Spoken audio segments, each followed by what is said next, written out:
நம பார்வதி பதையே. தென்னாடுடைய சிவனே போற்றி. மேன்பர்களே, இப்பொழுது கருத்தரங்கத்தினுடைய திருவாசகம் கருத்தரங்கத்தினுடைய இரண்டாம் பகுதி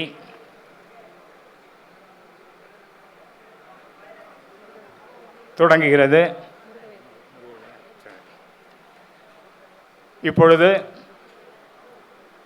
திருக்கோவையார் வெளிக்கொணரும் திருவாசக உண்மைகள் என்னும் தலைப்பில் திருவையாறு சாம்ப சிவஸ்ரீ வே ரமணனையா அவர்கள் உரையாற்ற உள்ளார்கள். அவர்களை அன்போடு மேடைக்கு அழைக்கின்றோம்.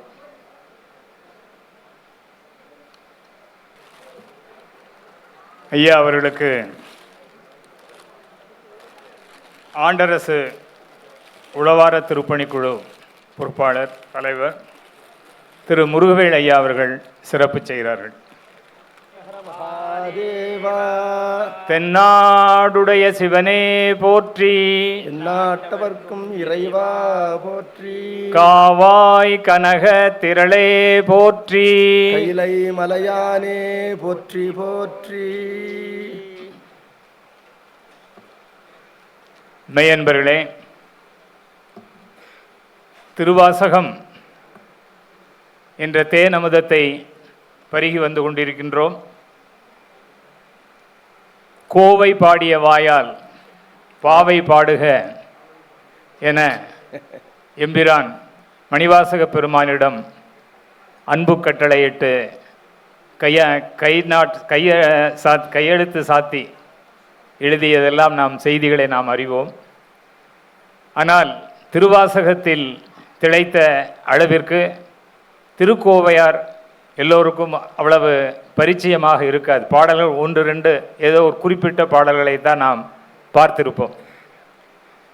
அந்த வகையில் திருக்கோவையாருடைய மகிமையையும் சிவனடியார்கள் உணர வேண்டும், அறிந்து கொள்ள வேண்டும் என்ற ஒரு உயரிய நோக்கத்தோடு அந்த திருவாசக உண்மைகள் திருக்கோவையாரில் எவ்வாறெல்லாம் பொதிந்துள்ளன, அது ஒரு அக இலக்கியமாக மாணிக்கவாச சுவாமிகள் அவர்கள் படைத்து தந்துள்ளார்கள் திருக்கோவையாரை.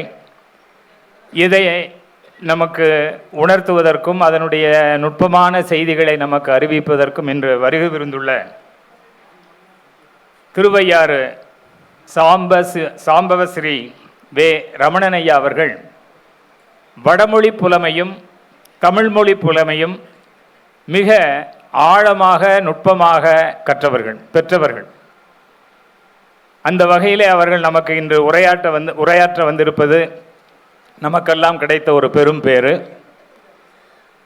அவர்கள் பெரிய புராண சொற்பொழிவுகளும் நிறைய நிகழ்த்தியுள்ளார்கள். நீங்கள் வலைதளத்தில் அதையெல்லாம் கண்டு களித்திருக்கலாம். திருக்கோவையார் பாகம் 1 பாகம் 2 அவர்களுடைய சொற்பொழிவு எல்லாம் வலைதளத்தில் வந்து கொண்டிருக்கின்றன. இப்பொழுது அவர்களை நாம் நேரில் சந்தித்து அவருடைய உரையை நேரிலே கேட்கக்கூடிய வாய்ப்பினை பெங்களூரு திருவாசக கருத்தரங்கம் நமக்கு படைத்து தந்துள்ளது. எனவே திருக்கோவையாரையும் நாம் அறிந்து மகிழ்வோம். ஐயா அவர்கள் திருக்கோவையார் வெளிக்கொணரும் திருவாசக உண்மைகள் என்ற தலைப்பில் சொற்பொழிவாற்ற அடியார் பெருமக்கள் அனைவர் சார்பிலும் அன்போடு வேண்டி கேட்டுக்கொள்கிறோம். நம பார்வதி பதையே ஹர ஹர மகாதேவா. தென்னாடுடைய சிவனே போற்றி, எந்நாட்டவர்க்கும் இறைவா போற்றி. சித் சபேஷா சிவசிதம்பரம். நம சிவகாமியை ஜெகதம்பிகே திருச்சிற்றம்பலம். பேசும் பொருளுக்கு இலக்கிதமாம் பேச்சிறந்த மாசில் மணியின் மணி வார்த்தை பேசி பெருந்துறையே என்று பிறப்பறுத்தேன் நல்ல மருந்தின் அடி என் மனத்தே வைத்து. பெரியோர்களே, திருவாசகம் 658 பாட்டுன்னு அடிக்கடி ஐயா சொன்னார். அந்த 658 பாட்டும் ஒரு பெருமான் மீது பாடப்பட்டவை என்று சொன்னால் அது திருப்பெருந்துறை பெருமான் தான். நான் தில்லையில் குப்பை கொட்டிக்கிட்டு இருக்கிறேன். பான்மை வழக்கில் சொல்லணும்னா தில்லை பாதி திருவாசகம் பாதி என்று சொல்வதை நான் ஏற்றுக்கொள்வதில்லை. பாசி பிடித்த ஒரு குளம் இருந்தது என்று சொன்னால் பார்ப்பவர்கள் என்ன சொல்வார்கள்? குளம் பாதி பாசி பாதி என்று சொல்வார்கள். அதை போன்ற நியாயம்தான் அது. ஆனால் நீர் இருந்தால்தான் குளம், நீர் இல்லையே அது பள்ளம் இல்லையா? அப்பொழுது குளம் என்பது என்ன? குளம் என்பது நீர் முழுமை என்று பார்க்கின்றோம். திருவாசகம் என்பது எதனால் முழுமை பெறுகின்றது அப்படின்னு கேட்டால் திருப்பெருந்துறையினால் தான். வேறு தலங்களுடைய பெருமான் பெயர்கள் அங்கு இடம்பெற்றிருந்தாலும் வேறு தலங்களிலே இந்த பதிகங்கள் பாடப்பட்டன என்று மாறுபட்ட கருத்தோடு பெரியோர்கள் மண்டையை பீத்து கொண்டாலும் அடிப்படை ஸ்ருதியாக, நீங்கள் ஒத்துன்னு சொன்னீங்களே, அதுக்கு அடிப்படை ஸ்ருதின்னு பேர். அதுதான் முக்கியம். அடிப்படை ஸ்ருதியாக இருப்பது திருப்பெருந்துறை தான். திருப்பெருந்துறை பெருமானைத்தான் எல்லா இடத்திலும் நம்முடைய குருநாதர் கண்டிருக்கின்றார், தில்லை உட்பட. நான் பெங்களூருக்கு வந்துட்டதுனால எனக்கு இந்த தைரியம் வந்துருச்சுன்னு நினைக்காதீங்க. உண்மையை உறக்க சொல்வதற்கு என்றைக்குமே செம்பொருள் துணிவு செய்யும். ஒரே ஒரு திருவாசகம் சான்று சொல்றேன். சீரார் திருவடி திண் சிலம்பு சிலம்பொலிக்கே ஆராத ஆசையதாய் அடியேன் அகமகிழ தேரார்ந்த வீதி பெருந்துறையான் திருநடஞ்சை பேரானந்தம் பாடி பூவல்லி கொய்யாமோ. பெருந்துறையை போதும் என்று இருக்கின்றார் நம்முடைய குருநாதர். பெருந்துறையே என்று பிறப்பறுத்தேன். அந்த ஏகாரம் அது தேற்றேகாரமும் சரி, அது பிரித்து காட்டுகின்ற ஏகாரமாக இருந்தாலும் சரி, முழுமையை காட்டுகின்ற ஏகாரமாக இருந்தாலும் சரி, போதும் என்ற அந்த உண்மையை காட்டுகின்றது. திருப்பெருந்துறை போதும், திருப்பெருந்துறை எனக்கு போதும் என்று இருக்கின்றார் பெருமான். அதனால தான் கடவுளே தில்லைக்கு அழைத்தும் நாயினேனை நலமலி தில்லையுள் கோலமார்தல் பொதுவினில் வருக என்று அழைத்தது கடவுள். கடவுளே தில்லைக்கு அழைத்தும் திருப்பெருந்துறையை விட்டு பிரிவதற்கு வருத்தப்படுகின்றார். மலங்கினேன் கண்ணில் நீரை மாற்றி மலம் கெடுத்த பெருந்துறை விலங்கினேன் வினைக்கேடனேன் என்று வருத்தப்படுகின்றார். இப்போ பெருந்துறையை விலகுவதற்கு, ஏன்னா இது திருக்கழுக்குன்றத்திலே பாடின பதிகன்னு சொல்கிறோம் இல்லையா? இப்போ திருப்பெருந்துறையிலிருந்து தில்லைக்கு வருகின்ற வழியில் தானே திருப்பெருந்துறை இப்போ பூப்பிரதட்சணமாக வரார். தில்லை நேரடியாக சீர்காழியிலேருந்து வரல, தில்லையை பூப்பிரதட்சணமாக வலமாக வருவதனால தான் திருக்கழுக்குன்றம் திருவண்ணாமலையெல்லாம் போயிட்டு தில்லைக்கு வரார். தில்லையையே வணங்கி வருகின்றார். அப்படி வந்த இடத்திலே தில்லையில் யாரை பார்த்தார் அப்படின்னு கேட்டால் சொல்லியிருக்காங்க, நம்ம ஊருக்கு ஒருத்தர் வராரு, நீங்கள் போய் ரிசீவ் பண்ணணும், இதே மாதிரி அவர் ரொம்ப சிறப்பான ஆள் அப்படின்னு சொல்லும்பொழுது நம்ம ஒரு எக்ஸ்பெக்டேஷனோட ரிசீவ் பண்ணுறதுக்கு போகிறோம். ஆனால் ரிசீவ் பண்ணும்போது பார்க்குறோம் அது நம்ம கிளாஸ்மேட் தான், நம்ம கூட படித்தவர் தான், நம்ம கூட விளையாடினவர் தான். ஆனால் அவர் இப்போ என்ன இந்த ஊருக்கு எஸ்பியாவோ கலெக்டராகவோ வரார், நாம் தாசில்தாராக இருக்கோம், போய் ரிசீவ் பண்ணுறோம் என்று சொல்லும்பொழுது நமக்கு நம்ம ஆள்னு சொல்லும்பொழுது எப்படி ஒரு ஆனந்தம் வருகின்றது. அப்படி தில்லையிலே புதியதாக யாரையும் பார்க்கல குருநாதர். தில்லையில் யாரை பார்க்குறாருன்னு கேட்டால் திருப்பெருந்துறை பெருமான் தான் காலில் கொலுசு கட்டிட்டு இருக்கிறார், அவ்வளோதான் வேறுபாடு. அப்போ தேரார்ந்த வீதி பெருந்துறையான் திரு நட்டஞ்சை பேரானந்தம், அம்பலவாணரை நாம் காண்பதை போல் காணவில்லை குருநாதர். இப்போ 658 பாட்டும் திருப்பெருந்துறை பெருமானுக்கு தான். அது திருவையாறில் பாடினாலும் சரி, சீர்காழியில் பாடினாலும் சரி, திரு அண்ணாமலையில் பாடினாலும் சரி, எங்கே பாடினாலும் அவளை நினைத்து கொண்டு உரலை இடிப்பதை போல. திருமூலருடைய வாக்கில் சொல்லணும்னா மகளிர் யாரோடு ஆடினாலும் மனம் விரும்புகின்றவனை நினைப்பதை போல திருப்பெருந்துறை பெருமான் மீது பாடப்பட்டவை தான் 658 பாட்டு. ஆனால் இந்த 658 பாட்டையும் எழுதி கொண்டவர் யார்? தில்லை அம்பலவாணர். எழுதும்போது அவர் எப்படி எழுதினார்? திருப்பெருந்துறையுரை சிவனேன்னு இவர் பாடிக்கிட்டே இருக்கிறாரு, அதை அப்படியே பாடிக்கிட்டு இருக்கிறார். திருப்புறந்துரை மேவிய சிவனேன்னு பாடுறாரு, அதையும் எழுதுறாரு. பெருந்துறையின் மேய பெருங்கருணையாளன்னு பாடுறார். மற்ற ஊர் சாமியெல்லாம் கருணையாளன் தான், எங்கள் திருப்புறந்துரை பெருமான் பெருங்கருணையாளன். அந்த வித்தியாசத்தை காட்டுறார், அதையும் எழுதுறார். சிவகாமிக்கு வாய்ப்பு தராமல் அம்பலவாணர் கூத்தப்பெருமான் திருவாசகத்தை எழுதுகின்றார். என்ன கவனிங்க, எதில் வேண்டுமானாலும் சிவகாமிக்கு விட்டு கொடுக்கலாம். திருவாசகத்தை எழுதுவதில் சிவகாமிக்கு விட்டு கொடுக்காம என்ன பண்ணுறார் பெருமான்? தானே எழுதுகின்றார். அப்படி எழுதும்போது பெருந்துறையின் சிறப்பு எப்படி காட்டுறாருன்னா, இவர் மகுடமாக பல பதிகங்களில் திருப்பெருந்துறை சிவனேன்னு பாடுறார் இல்லையா, டிட்டோ போடலாம் இல்லை, டிட்டோ போடலை. என்ன காரணம்? திருப்பெருந்துறை என்று எழுதுவது கூத்தப்பெருமானுக்கும் புண்ணியம். என்ன எப்படி அடாவடித்தனமாக பேசுகிற? கூத்தப்பெருமானுக்கு புண்ணியம் தேவையா? நிச்சயம் தேவை. என்ன போல மக்குக்கு முத்தி கொடுக்கணும்னா அவருக்கு புண்ணியம் தேவையா இல்லையா? அப்பொழுது பெருமானை புண்ணியன் என்று தேவார திருவரிகள் கூறுகின்றன. நம்முடைய புண்ணியங்களுடைய பயனாக பெருமான் இருக்கின்றான். பெருமான் தான் இடையறாது தவம் செய்கின்றான். நாமெல்லாம் விட்டு விட்டு செய்கின்றோம் தவம். பெருமான் இடையறாது தவம் செய்கின்றான். அந்த தவத்திலே ஒன்று திருவாசகத்தை எழுதியது. அந்த திருவாசகத்திலும் மேலான தவமாக அவர் கடைபிடித்தது என்னன்னா, டிட்டோ போடாம திருப்பெருந்துறை திருப்பெருந்துறை திருப்பெருந்துறை என்று கூத்தனே தன் கையால் எழுதியது இல்லையா?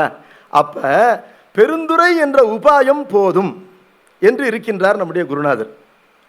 பெருந்துறை என்ற உபாயம் போதும் என்பதை நிறுவுகின்ற இன்னொரு நூல் எது அப்படின்னு கேட்டா திருக்கோவையார். திருக்கோவையாரில் பெருந்துறை என்ற பதம் 400 பாட்டில் ஒரு பாட்டில் தான் வருது. உருகுதலை சென்ற உள்ளத்தும் அம்பலத்தும் ஒளியே பெருகுதலை சென்று நின்றோன் பெருந்துறை பிள்ளை கள்ளார் முருகுதலை சென்ற கூழை முடியா முலை பொடியா ஒரு குதலை சின் மழலைக்கு என்னோ ஐய ஓதுவதே. எந்த இடத்துல வருதுன்னு கேட்டா, தோழி தலைவனை சேட்படுத்துகின்றாள். திருக்கோவையார் அறிமுகம் நான் செய்ய மாட்டேன், இங்க செஞ்சா நேரம் போயிடும். நீங்கள் எல்லோரும் திருக்கோவையார் நுதலுகின்ற பொருள் என்ன என்று அறிந்திருப்பீர்கள் என்ற அடிப்படையில் சொல்றேன்.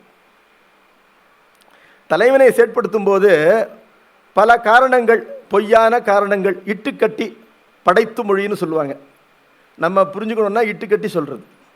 அப்படி இட்டுக்கட்டி சொல்லும்பொழுது இது பல்லு முளைக்காத சின்ன குழந்தை, பல்லு முளைக்காத சின்ன குழந்தைக்கு நீ அழகான ஒரு பூவினாலும் தழையினாலும் ஆகிய ஒரு துப்பட்டா கொண்டு வந்து கொடுக்கிறேன்னு சொல்ற.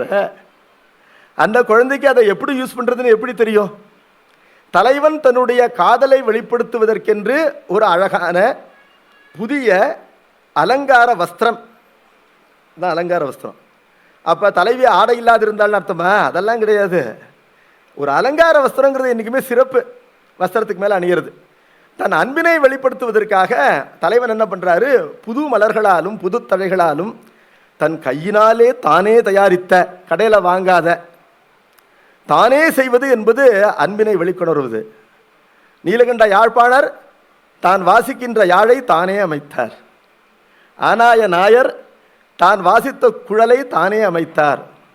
நம்முடைய குருநாதர் பெருமானை பரவுகின்ற பாடல்களை தானே அமைத்தார்.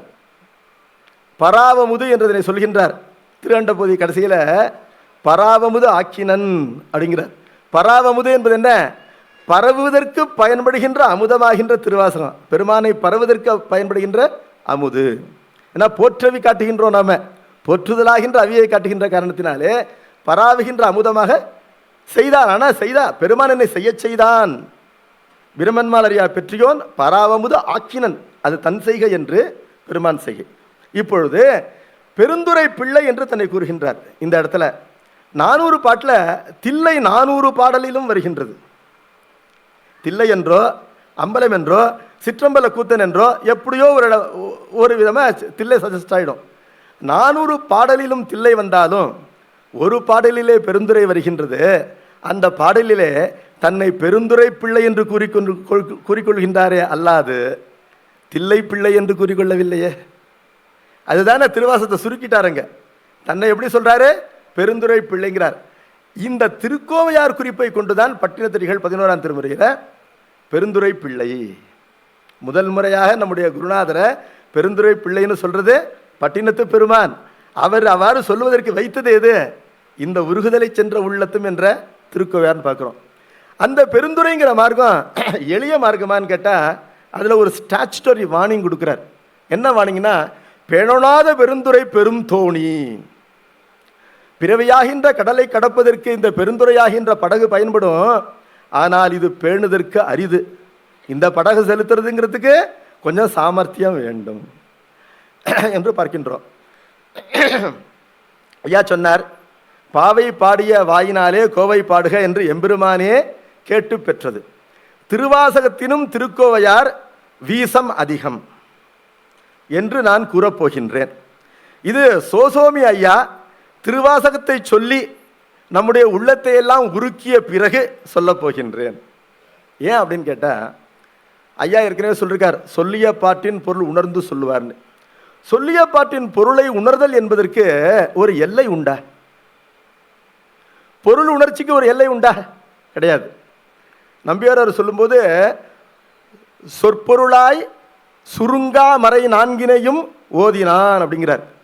மறை என்பதற்கு என்ன இலக்கணம்னா, சொல்லுக்கு பொருள் என்று ஒரு அகராதி டிக்ஷனரியை வச்சுக்கிட்டு பொருள் செய்துவிட முடியாது. அனுபவத்தின் அடிப்படையிலேயே வாழ்நாள் முழுவதும் பொருள் உணர்ந்து கொண்டே இருக்கின்ற வகையில் அமைவதுதான் மறை. சொற்பொருளாய் அடங்கா மறை நான்கினையும் ஓதினன் அப்படின்னு பண்றாரு இல்லையா திருநன்னிப்பள்ளி பஞ்சமப்பன் தேவாரம். அப்படி பார்க்கும்போது தமிழ் வரையும் அப்படித்தான் இருக்கு. ஆகவே திருவாசகத்தின் பொருள் என்பதும் வாழ்நாள் முழுவதும் ஓதி உணரத்தக்கது. ஆனால் அதை ஓதி உணர்வதற்கு ஒரு கருவி வேண்டும் என்று கடவுளே நினைத்தான். கடவுள் நினைச்சாரு, திருவாசக பொருளை அவரவர்கள் இஷ்டப்படி சொல்லுவார்கள்.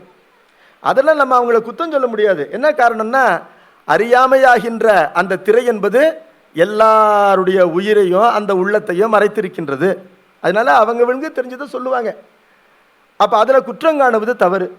யானையை பார்த்தவன் யானைங்கிறது 6 குருடர்கள் யானையை பார்த்து விட்டு துதிக்கையை பார்த்தவன் இப்படி இருக்கும், காலை பார்த்தவன் தூண் மாதிரி இருக்கும், உடம்பை தடவி பார்த்தவன் சுவர் போல இருக்கும்னு சொல்வதை போலத்தான் திருமுறைகளுக்கு விளக்கம்.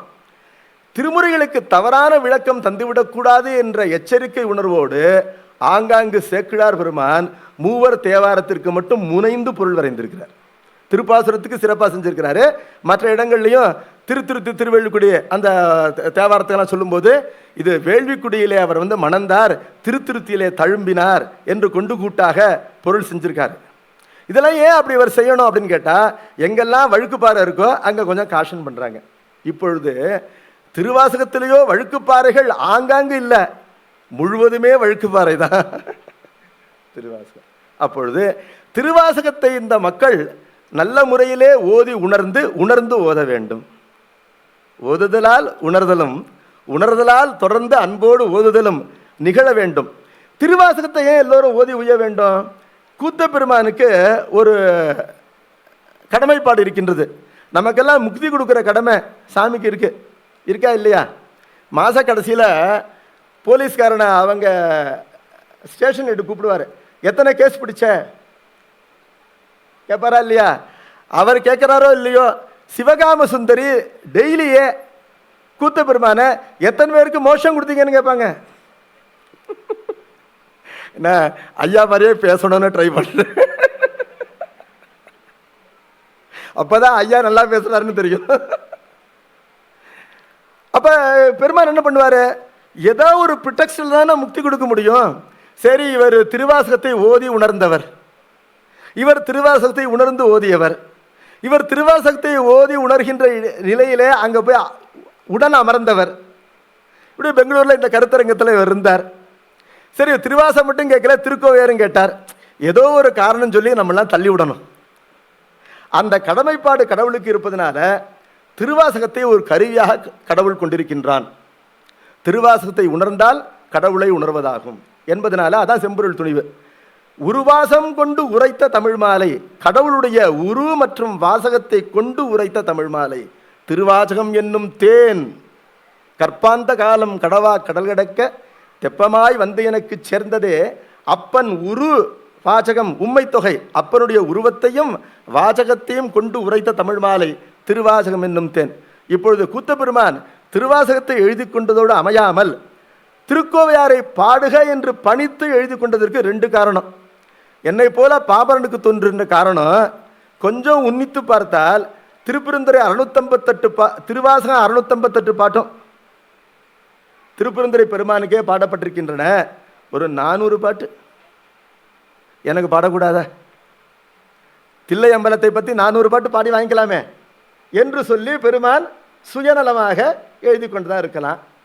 ஆனால் திருவாசக பொருளை உள்ளவாறு உலகம் உணர வேண்டும் என்பதற்காக திருக்கோவையாரை எழுதி வாங்கி கொண்டார் என்பதுதான் பெரியோர்கள் துணிவு. திருக்கோவையாருடைய பெருமையை சொல்லும் பொழுது, காமன் சான்ற ஞான பனுவல் என்று பிறவி துறவியாகின்ற குமரகுரு பெருமான் சொல்றார். என்ன பொருள்? மருந்த சக்கரை கலந்து கொடுக்குற மாதிரி பிறவி நோய்க்கு மருந்தாகின்ற திருக்கோவையாருடைய கருத்து, காவிய ரசமாகின்ற நவரசம் என்ற சர்க்கரை கலந்து கொடுக்கப்பட்டிருக்கு. ரசம்னு சொல்றேன், மெய்ப்பாடு என்று கூறுவார்கள். அந்த 9 மெய்ப்பாடுகளை கொண்டு நமக்கு கொடுக்கப்பட்டிருக்கு. திருவாசகத்தை ஒவ்வொருத்தரும் ஒவ்வொரு மாதிரி ஃபீல் பண்றாங்களாம். இந்த பிராமணாலாம் வேதம் தான் இதுங்கிறாங்களாம், சித்த புருஷர்கள்லாம் ஆகமம் தான் இதுங்கிறாங்களாம், அப்புறம் ரொம்ப இந்த வாத பிரதிவாதங்கள் பண்றவங்கள்லாம் தருக்க நூல்ங்கிறாங்களாம், தமிழ்ச்சுவை அறிந்தவர்கள்லாம் இது இலக்கணம்ங்கிறாங்களாம், சாதாரண மக்கள்லாம் ரொம்ப அருமையான லவ் ட்ராமா, லவ் பிக்சர் படிக்க படிக்க கீழே வைக்கணும்னு தோணவே தோணாது. நானே இப்படி வச்சது தப்பு அப்படின்னு தோணுது. லவ் ஸ்டோரி என்று சொல்கிறார்கள். ஆரணம் காணென்பர் அந்தணர், யோகியர் ஆகமத்தின் காரணம் காணென்பர், காமுகர் காம நன்னூல் இது என்பர், ஏரணம் காணென்பர் எண்ணர், எழுத்தென்பர் இன்புலவோர், சீர் அணங்காய சிற்றம்பல கோவையை செப்பிடினே. திருச்சிற்றம்பல கோவை இருக்கின்றதே, அதுவே பெருமை படைத்த ஒரு அணங்கு தெய்வம் என்று சொல்றார். அப்பொழுது திருவாசகம் சிவம் என்று சொன்னால் திருக்கோவையார் சிவகாமி. சிவகாமி கைகாமிக்கிற ஆளுக்கு தான் சிவம் முக்தி தரும். ஆகவே திருக்கோவையாருடைய பொருளுணர்ச்சி இல்லாமல் திருவாசத்தை ஓதிக்கொண்டிருந்தால் ஒரு பிறவி கிட்டும். திருக்கோவையாரை ஓதி திருவாசத்தை ஓதுகின்ற பிறவி கிட்டும். If you don't begin with the beginning, you will have to end with the beginning. Okay, Thirukkovaiyar என்ன சொல்லுது அப்படின்னு கேட்டால், அது அறிமுகம் தேவையில்லைன்னு சொல்லிட்டேன். பிறவிதோறும் அன்பு செய்கின்ற ஒரு கணவன் மனைவி, இந்த பிறவியிலே தெய்வம் இடை நிற்க, தெய்வம் என்றால் நல்வினை பயன், பான்மை வழியோடி ஒரு பசுங்கண்ணுக்குட்டிக்கு 2 கொம்பு ஒரே நேரத்தில் தானே முளைக்குது. அதை போல கண்ட அளவிலே இவர் என் கணவர் என்றும் இவள் என் மனைவி என்றும் அன்பு சமகாலத்திலே தோன்றி இருந்தாலும் அன்பினை வெளிப்படுத்துவது கணவன் தான் முதல்ல. என்ன காரணம்னா, அந்த இலக்கணத்தை எல்லாம் நமக்கு அப்பர் பெருமானை போல யாரும் காட்ட மாட்டாங்க. பெண்ணிட்டம் பண்டையது அன்று, திருநல்லூர் திருவிருத்தம்.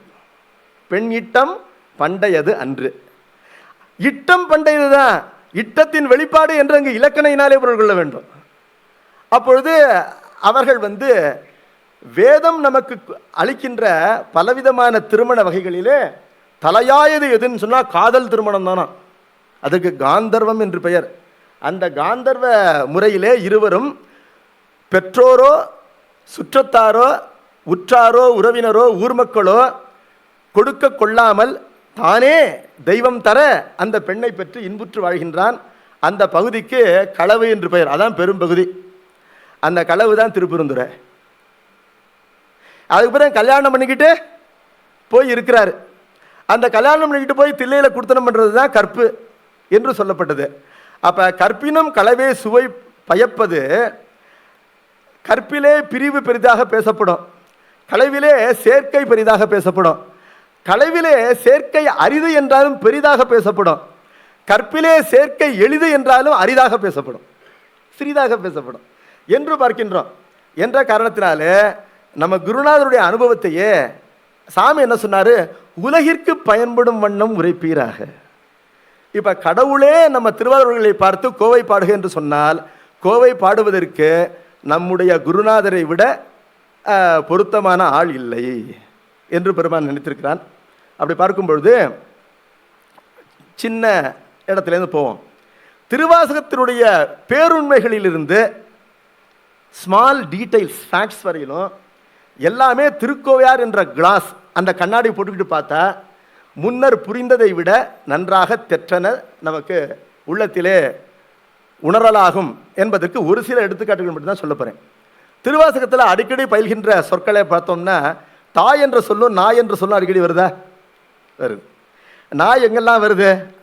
நாயேனை தன்னடிகள் பாடுவித்த நாயகன், நாயான நந்தம்மை ஆட்கொண்ட நாயகன், நாய்மேல் தவிசிட்டு நன்றாய் பொருட்படுத்த தீமேனியான், ஞாயிற் கடைப்பட்ட நம்மையுமோர் பொருட்படுத்து தாயிற் பெரிதும் தயாவுடைய தம் பெருமான் என்றெல்லாம் தன்னை நாய் என்று சொல்லிக் கொள்கிறார். ஆனால் ஒரு இடத்துல மட்டும் சொல்றார், நாய் என்று சொன்னதோடு அமையாது, ஞாயிற்கடையாம் நாயேன் அப்படிங்கிறார். நாயிலே மட்டமான நாயின்னு சொல்லிருக்கிறார். இப்போ இங்கு ஒரு ஐயம் வருகின்றது. மேலெழுந்த வாரியாக சிறியோர் பெரியோர் எல்லாரும் திருவாசகத்துக்கு உரை கண்டிருக்கிறார்கள். உரை கண்ட பெருமக்கள் இடத்திலே நான் குறை காணவில்லை. ஆனால் திருக்கோவையாரை கொண்டு ஒரு உரை காண்போம் என்று சொன்னால் அது செம்பொருளாக திகழும்.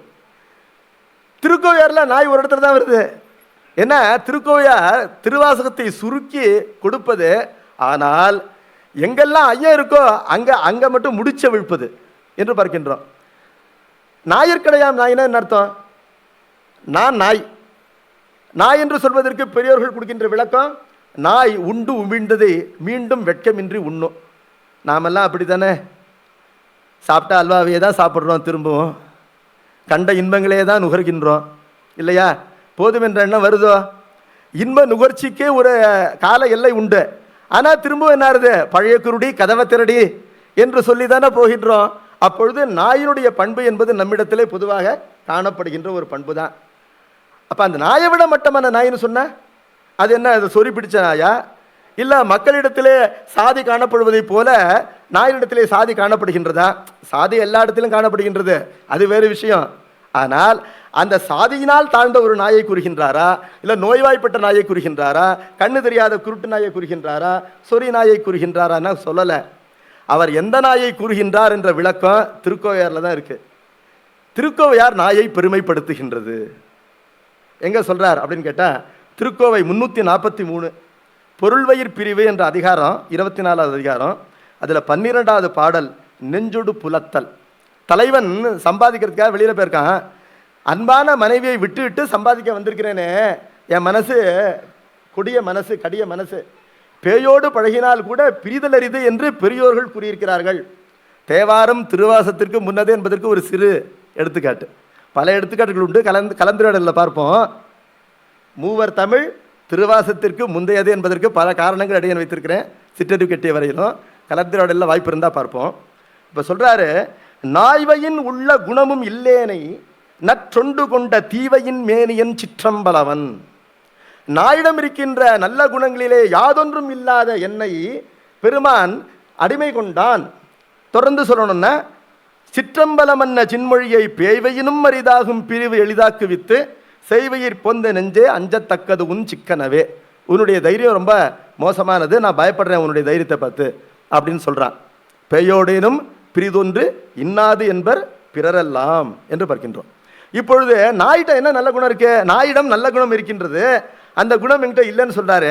ஒரு மனிதன் நாயை வளர்க்குறான், குரங்கை வளர்க்குறான், பூனையை வளர்க்குறான்னா, குரங்கு ஊட்டும் பொழுதே பிடுங்கி தின்னும், பூனை வளர்ப்பவன் வீட்டிலேயே திருடி தின்னும், நாயை அடித்தாலும் வாங்கி கொண்டு கொடுத்தால் தின்று அடங்கி இருந்து தலைவன் முன்னால் உயிர் துறக்கும். என்ன உயர்ந்த பண்பு! இப்பொழுது ஞாயிற்கடையாம் நாயன் என்பதை எப்படி பொருத்திக் கொள்ள வேண்டும் கேட்டா, அடியேன் நாய் பிறவி எடுத்திருந்தால் அந்த நல்ல குணங்கள் என்னிடம் பிறவி வசமாக தங்கும் இல்லையா? நாயாகின்ற பிறவியை எடுத்திருந்தால் நாய்க்குரிய நல்ல குணங்கள் பிறவி எடுத்ததன் காரணமாக என்னிடம் தங்கும். அடியேனை நரனாக நீ படைத்ததனால் நாயினுடைய அவல குணங்களை மட்டும் பெற்று நல்ல குணங்களை கைவிட்டிருக்கின்றேன் என்ற காரணத்தினால ஞாயிற்கடையாம் நாயேன் என்ற அந்த வழக்கு வந்தது. அதற்கு திருக்கோவையார் தான் காரணம் என்று. தாயை பற்றி நிறைய இடத்துல சொல்றாருல்ல, ஒரு 15 இடம் நினச்சிருக்கேன், விடுபட்டிருந்தா நீங்கள் சொல்லுங்க. ஆன்மநாத குருவை அவருக்கென்று ஒரு மந்திரராஜம் என்ற அர்ச்சனை இருக்கு. அது என்ன சொல்லுது? தாயன்பின் கடல் என்று சொல்லுகின்றது. தாயன்பே சின்ன குளமா இல்லாமல் சமுத்திரம் போல எல்லை காணப்படாது இருந்தால் அதுதான் எங்கள் திருப்பெருந்துறை பெருமான். தாயன்பின் கடல். அவனை திருவாசன் சொல்லும் பொழுது தாயிற் சிறந்த தயாவான தத்துவனே, சாயா அன்பினை நாள்தோறும் தழைப்பவர் தாயே ஆகி வளர்த்தனை போற்றி, தாயிலாகிய இன்னருள் புரிந்த என் தலைவன் அன்னையொப்பாய் எனக்கு அத்தனொப்பாய், நாயேனை தாய்போல் தலையிழித்திட்டு தாயான தத்துவன், திருவம்மானில தாயான தத்துவனை தானே உலகெழுமாயானை அப்படிங்கிறார். தாயுற்று வந்தென்னை ஆண்டு கொண்ட தன் கருணை தேயுற்ற செல்வன், தேயு என்றால் ஒளி, கருணையாகின்ற ஒளியை கொண்ட பெருமான். தாயான ஈசற்கே சென்றுவதாய் கொத்தும்பி. ஒரு குழந்தை சின்ன சின்ன காரியம் பண்ணும்போது அம்மா பிழை பொறுப்பாளாம். அப்பாவுக்கு பரமாறும் போது வடை அப்பளம்லாம் போடுன்னு விட்டுருவா. தனக்கு அந்த குழந்தை பரமாறும் போது சாம்பாரை ஊற்றும்பா. சாம்பாரை தவறி காலில் ஊற்றிருச்சுன்னா அம்மா பொறுத்துப்பா, அப்பா பொறுத்துக்க மாட்டார். அதனால சீயேதும் இல்லாதன் செய்வனிகள் கொண்டொருளும் தாயான ஈசன். அப்பாவுக்கும் குழந்தைகிட்ட அன்பு இருக்குனாலும் பொறுமை கிடையாது. கடவுளுடைய பொறுமை தாயினுடைய அன்பு. என்ன காரணம்னா கமையார் கருணை என்று சொல்கின்றார் 7வது திருமுறையில். பொறுமை மிகுந்த அன்பு. அன்பு பத்தாது, அதோடு பொறுமை இருக்க வேண்டும். அந்த தாயை விட பொறுமை யாருக்கு இருக்குன்னா எம்பெருமானுக்கு தான் இருக்கு. அந்த எம்பெருமான் அந்த பொறுமையை வெளிக்காட்டுகின்ற ஒரே மூர்த்தம் குருமூர்த்தம் தான். அந்த குருமூர்த்தத்தை அவரவர் தத்தம் குருநாதனிடத்திலே காண வேண்டும் என்பதனால தான் அந்த திருப்பெருந்துறை பெருமானுடைய மூர்த்தத்தை சொல்லும் பொழுது காணோனா திருக்கோலம்ங்கிறார். இது மாகேஸ்வர மூர்த்தங்களில் போய் தேடாத, மற்ற இடங்களில் தேடாத. அவரவரை பெற்ற தாய் ஒருத்தி இருப்பதை போல அவரவருக்கென்று இந்த பிறவியிலே அஞ்செடுத்து உபதேசிக்கின்ற ஒரு குருநாதன் உண்டு. அவனை நீ உன் அருகிலே காண வேண்டும் என்பதனால தான் காணோனா திருக்கோலம் என்று இந்த குருநாதனுடைய கோலத்தை கூறுகின்றார் என்று பார்க்கின்றோம். அப்புறம் தாயிற் பெரிதும் தயாவுடைய தம்பெருமான், தாதாய் மூவேழ் உலகுக்கும் தாயே நாயேன் தனையாண்ட பேதாய் அப்படின்னு சொல்றார். என்ன போய் ஆட்கொண்டாயே, அறிவு இருக்கா உனக்கு என்று கேட்கின்றார். அம்மையே அப்பா ஒப்பிலா மணியே, பால் நினைந்துட்டும் தாயினும் சாலப் பரிந்து, தாயாய் முலையை தருவானே, தாயே என்று உன் தாளடைந்தேன். கடைசியில தாயில தான் முடிக்கிறார். அம்மை எனக்கு அருளியவாறு ஆர்வருவார் அச்சோவே. சரி, இவ்வளவு இப்படி 15 இடத்துல தாயை பத்தி சொல்லியிருக்கிறாரு. இந்த எல்லா இடத்துலையும் இன் என்ற உருவு இருக்கின்றது. அது நீக்கப்பொருளிலே வருகின்ற 5ஆம் வேற்றுமை உருவு என்று பெரியோர்கள் கருதவில்லை, ஒரு இடத்தை தவிர. அது ஓம உருவு, தாயை ஒத்த அன்பினை செய்பவன். ஆனால் தாயன்பிற்கும் கடவுளுடைய அன்பிற்கும் என்ன வேறுபாடுன்னு கேட்டா, தாய்க்கு அன்பும் உண்டு அறியாமையும் உண்டு என்பதனால 2 இட்லி கூட போட்டுக்கன்னு சொல்லி நம்மளை தூங்க வச்சிருவா. ஆனா பெருமான் ஊனினை சுருக்கி உள்ளொளி பெருக்குவான், தேவைப்படும் போது தேவைப்பட்டதை கொடுப்பான். இந்த உயிரினை கசக்க வேண்டும்னா கசக்குவான். அந்த கருணை அவனிடத்தில் உண்டு. பெருமானிடத்திலே அறியாமை இல்லை, தாயின் அன்பு இருக்கின்றது. நம்மை பெற்ற தாயிடத்திலே பெருமானுடைய அன்பு இருக்கின்றது, அவளுடைய அறியாமையும் இருக்கின்றது. தாயிடத்திலே பெருமானுடைய அன்பே இருக்கின்றது என்று நான் சொல்றேன். என்ன காரணம்னா, பெருமான் செய்கின்ற 5 தொழிலே தலையாயது படைப்பு தான். படைக்கப்படாத உயிருக்கு முக்தி இல்லை என்பது சைவத்தினுடைய அடிப்படை என்ற காரணத்தினால சம்பந்த பெருமானுடைய அவதாரத்தை சொல்லும் பொழுது பெருமானுடைய பஞ்ச கிருத்தியங்களிலேயே படைப்பு சிறப்பினை பெறும் வண்ணம் சம்பந்தரை படைத்தார். என்னது 22 காரணத்தில் ஒரு காரணம். அது பஞ்ச கிருத்தியங்களிலே உயர்ந்தது எது? அம்மா தான். பஞ்சாக்னி வித்தையை பார்க்கும் பொழுது தாய் வயிற்றுக்கு வந்தால்தான் பிறவி கணக்கிடப்படும்.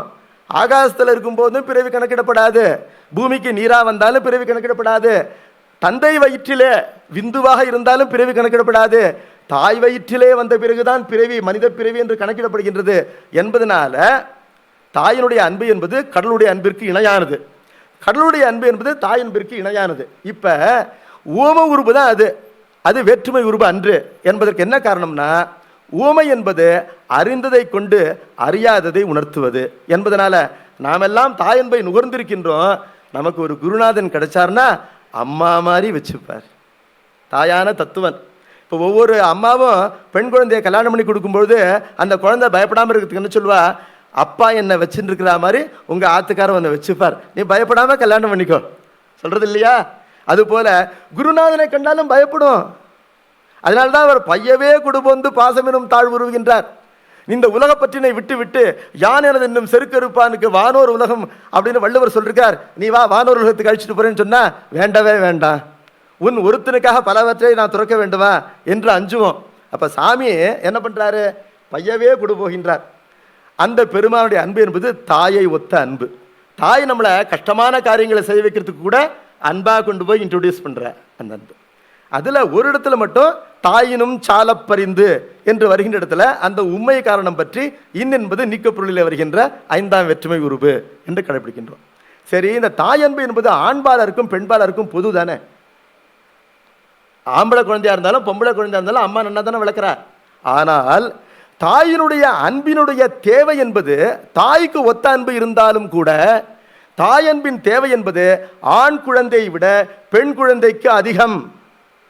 யாரும் மறுக்க மாட்டீங்களே. இப்போ நம்ம ஐயா சொன்னாரு, உடம்பால் ஆணா இருந்தாலும் உள்ளத்தால் பெண்ணா இல்லாத வழி நீ கடவுள் நெறிக்கு ஆசைப்படாதே அப்படின்னு ஐயா சொல்லிட்டார். சோமி ஐயா சொல்லிட்டார், நீ ஆசையே படாத, நீ உலகிலுக்கு தான் லாயக்கு. ராமகிருஷ்ண பரமஹம்சர் சொன்னது தான் அது. ஆணுடைய உடம்பு என்பது உலகத்திலே பலவிதத்திலே உபயோகமாக இருக்கு. ஆனால் பெண்ணுடைய உள்ளத்தை கொள்ள வேண்டும். அந்த பொசசிவ் நேச்சர், எம்பெருமான் என்ற எண்ணம். ஓரொருகால் எம்பெருமான் என்றென்றே நம்பெருமான் சீரூர்கால் வாயோவாள் அவள் யார்? காரைக்கால் அம்மை. பார் ஒருகால் வந்தனையாள். இந்த பாரிலே ஒப்பற்ற காலென்று கூடப்படுகின்ற காரைக்காலிலே வந்தனையாள். அவள் வாழ்ந்த காலத்திலேயே பூசிக்கப்பட்டவள். பேரரேற்கு இங்கனே பித்தொருவர் ஆமாறும் ஆரொருவர், ஆரொருவர் இவ்வண்ணம் ஆட்கொள்ளும் வித்தகர். கடவுளைப் போல இந்த அன்பினை கொடுக்க வல்லவன் யார்? அம்மையாரை போல அந்த அன்பினை பெற வல்லவர் யார் என்று மத்தியம தீபமாக இருந்து ஆரொருவர் என்பது 2 பக்கம் போறது. அப்பொழுது சிறிய பொருள்கள் சிறிய ஆர்வத்தை தான் தரும். சிறிது நேரத்திலே நமக்கு உவர்ப்பு தோன்றும். பெரும்பொருள் தான் ஏனைய பொருளிலே வைத்திருக்கின்ற பற்றுக்களை இயல்பாக அறச் செய்து தன்னிடத்திலே பேர் ஆர்வத்தை உண்டாக்கும். ஆகவே ஆரொருவர் இவ்வண்ணம் ஆட்கொள்ளும் வித்தகர் என்பதனால அம்மையாரை ஆட்கொண்ட கடவுள் தான் கடவுள். சிவபெருமான் தான் கடவுள். அருக்கனில் சோதி அமைத்தோன், திருத்தக மண்ணில் திண்மை வைத்தோன்லாம் பார்க்குறோம் இல்லை? அதெல்லாம் சொல்லிட்டு மண்ணில் வெளிப்பட திண்மை வைத்தோன்கிறார். வெளிப்பட மண்ணில் திண்மை வைத்தோன் என்பது என்ன பொருள்? சாமி தான் எல்லா பொருளிடத்திலும் அந்தந்த தர்மத்தை வைத்திருக்கிறார். அப்படி பார்க்கும்போது மண்ணிலே திண்மை என்பது கடவுள் வைத்தது. கடவுள் வைத்ததுன்னு எப்படி தெரிஞ்சுக்கிறோம்? நம்முடைய அப்பாயிண்டிங் அத்தாரிட்டி நம்மளை டிஸ்மிஸ் பண்ணுறார். டிஸ்மிஸ் பண்ண உடனே இவர் தான் ரொம்ப நாள் முன்னாடி அப்பாயின்மெண்ட் ஆர்டர் கொடுத்தாருன்னு தெரியுது. அப்பொழுது மண்ணிலே இருக்கின்ற திண்மையை விலக்கியவன் தான் மண்ணிலே திண்மை வைத்தான். இதனை அவன் வெளிப்பட செய்தான் அப்பர் பெருமானுக்காக. அப்படி அப்பர் பெருமானுக்காக வெளிப்பட மண்ணிலே வைத்த திண்மையை தான் மாற்றியதனாலே தன்னை கடவுள் என்று உணர்த்தியவன் இருக்கின்றானே, அவனே அருக்கனில் சோதி வைத்தோன். அருக்கனில் சோதியை வைத்தவன் யார் என்று வெளிப்படவில்லை. மதியில் தன்மை வைத்தவன் யார் என்று வெளிப்படவில்லை. ஆனால் மண்ணில் திண்மை வைத்தவன் யார் என்று வெளிப்பட்டது அப்பர் பெருமானுடைய வாழ்க்கையில் என்று ஏன் பொருள் கொள்ளக்கூடாது என்று பார்க்கின்றோம். பண் சுமந்த பாடல் என்று சம்பந்த பெருமானுடைய பாடல் தான் சொல்றார். அதுக்கப்புறம் ஏதவன் பேர் ஏதவன் ஊர் ஆருற்றார் ஆரையலார் ஏதவனை பாடும் பரிசுங்கும் போது எல்லாம் அவன் ஊர் எல்லாம் அவன் பேர்னு சொல்றது சிறப்பு கிடையாது. வழி கேட்கிறவங்களுக்கு இந்த இந்திரா நகர் சங்கீத பவனுக்கு எப்படி வருதுன்னா, எந்த கிராஸில் வேணா போங்கன்னா சொல்றது, நிற்கிற இடத்துலேருந்து கரெக்டான வழி சொல்லணும். நாம் நிற்கிற இடத்துலேருந்து சொல்லும்போது ஏதவன் ஊர் என்றால் திருப்பெருந்துறையவன் ஊர், ஏதவன் பேர் என்றால் தென்னன் பெருங்கருணையாளன் என்பது அவன் பேர், ஆர் உற்றார் என்றால் இறைவன் அடியார்கள் அவனுக்கு உற்றார், ஆர் அயலார் என்றால் ஈசனை பொது நீக்க அறியாது எல்லா தெய்வங்களுக்கும் ஒப்பாக நினைக்கும் மக்குகள் அயலார். ஏதவனை பாடும் பரிசு பண் சுமந்த பாடலாகின்ற மூவர் தேவாரம் அவனை பாடும் பரிசு சொல்றாரு. அது போட்டோம், நம்ம டிவைட்டாரோம். இப்ப தாயினுடைய தேவை என்பது பெண்ணுக்கு அதிகம். ஏன் பெண்ணுக்கு அதிகம்னா, அந்த தாய் அன்பு பெண்ணை எப்படி காப்பாத்துறதுன்னா, ஆம்பளை பிள்ளைய சாப்பாடு போட்டு காப்பாற்றுறதோடு அமையாமல் பெண்ணை நாணம் காப்பாற்றுவதை போல காப்பாற்றுகின்றது இல்லையா? நாணம் ஒரு பெண்ணை எப்படி காப்பாற்றும்? ஒரு பெண் குழந்தை பிறந்தது முதல் அவள் வளர வளர அவளுக்கு நாணமும் உடன் தோன்றி வளர்கின்றது. சின்ன குழந்தையா இருக்கும்போது பட்ட வெட்கத்தை விட பெரிய குழந்தையா இருக்கும்போது அதிக வெட்கப்படுறோம். இப்ப வெட்கத்தை கைவிடுதல் என்பது பெண்மைக்கு மாறான இயல்பு. அப்பொழுது நாணம் என்பது பெண்ணை தாய்போல் காப்பாற்றும் என்று திருவாசகத்திலே வருகின்ற தாய் என்பது யார் என்பதை திருக்கோவையார் காட்டுகின்றது. அது சோறு போட்டு வளர்க்கிற தாய் இல்ல, சோறு போட்டு வளர்க்கிற தாயை விட பெருமான் உயர்ந்தவன் என்று அந்த பிடித்தபத்தில் சொல்லியாச்சு. மற்ற பெருமானுடைய அன்பிற்கு இணையான நன்மையை செய்கின்ற தாய் யாருன்னு கேட்டா நாணம் என்ற தாய். அது அந்த நாணத்தையும் கைவிட்டு கற்பினரியை கடைபிடிக்க வேண்டும் வருது. அதுக்கு என்ன பொருள் அப்படின்ட்டு ஐயா சொன்ன பொருள் தான் நான் சொல்றேன். ஒரு சின்ன பாயிண்ட் கூட டிவியேட் ஆகல. நாணம் என்பது என்னன்னா, ஒரு நல்ல குடியில பிறந்திருக்கிறோம், அந்த குடிக்கு கெட்ட பேர் உண்டாகும் வண்ணம் நம்ம ஒரு காரியம் செய்யலாமா? அதுக்கு நாம் நாணம் வேண்டாம். நாணம் என்பது ஆண்பாளருக்கும் பெண்பாளருக்கும் பொது. இப்பொழுது பெண்மனம் இல்லாத உயிர் கடவுள் நெறிக்க ஆசைப்படக்கூடாது. நம்ம குருநாதர் என்ன சொல்றாரு, ஒரு குயில் கூவுது, குயிலே நீ கூன்னு கூவாத, நீ எப்படி தெரியுமா கூவணும், தென்னா தென்னா என்று கூவ வேண்டும். அப்படி கூவினா நான் உனக்கு கேர்ள் ஃப்ரெண்ட் ஆவேன் என்று சொல்றேன், பாய் ஃப்ரெண்ட் ஆவேன்னு சொல்லலையே. உன்னை உகப்பன் குயிலே உன் துணை தோழியும் அவன் என்பதனால ஆல்ரெடி திருவாதிரடிகள் பெண் தான். இல்லை என்றால் குயிலுக்கு தோழனாக தானே ஆக முடியும். அவர் தோழியாக ஆகின்றார் என்று சொன்னாலே அவர் பெண்ணாக ஆகிவிட்டார். உள்ள தலைவிலேன்னு பார்க்குறோம். பல இடங்களிலே திருவாசகத்திலே பெண் இன்பத்தை மட்டப்படுத்திருக்குங்கிறதுனால பெண்களை மட்டப்படுத்தி தான் நினைக்கக்கூடாது. திருவாசகம் ரொம்ப நுண்மையாக சொல்லுது. என்னன்னா, தனியனேன் பெரும் பிறவி பவ்வத்து எவ்வ தடந்திரையால் எற்றுண்டு பற்றொன்றின்றி கனியனேர் துவர்வாயார் என்னும் காலார் கலக்குண்டு காமவான் சுரவின் வாய்ப்பட்டுங்கிறார். அப்ப பிறவியாகின்ற கடலிலே பெண் என்ற டெம்பஸ்ட் சூறாவளி காத்திலே சிக்கி கொண்டிருக்கிறோம். சூறாவளி காத்திலே சிக்கி கொண்டவன் சூறாவளி நின்ற பிறகு நீஞ்சி கரையேறிடலாம். ஆனால் சூறாவின் வாயிலே அகப்பட்டவன் இறந்தே போவான். அருகிலே இருக்கின்ற பெண் காற்றுக்கு சமானம். அவள் அருகில் இல்லாத போது நம் நினைவிலே இருக்கின்ற பெண் அதை தான் மறுக்கிறார். அந்த நினைவிலே இருக்கின்ற பெண்ணுக்கு காமம் என்று பெயர். அவள் சுறாவினை போல உன் வாழ்வை குடிப்பவள். திருமுறைகள்லாம் தெளிவாக தான் இருக்கு.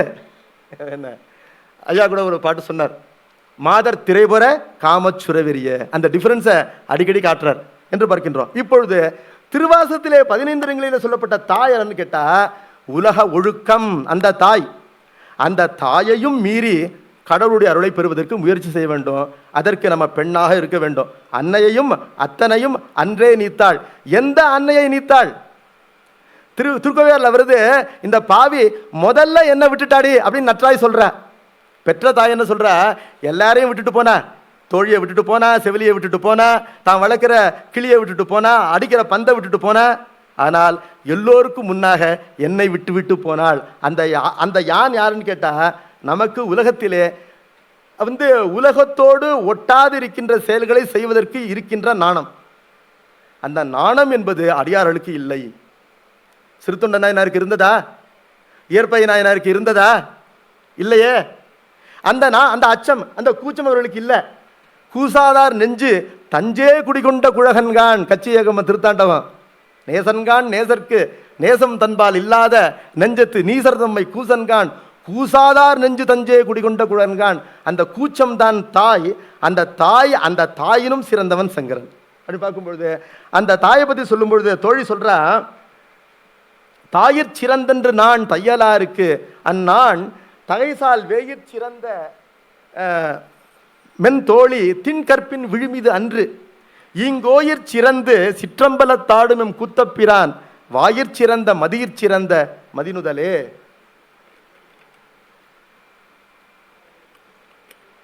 தாயை விட சிறந்தது ஒரு பெண்ணுக்கு நான் என்பதனால நாணம் சிறந்தது என்பது அடிப்படையாகின்றது. நல்லா கவனிங்க.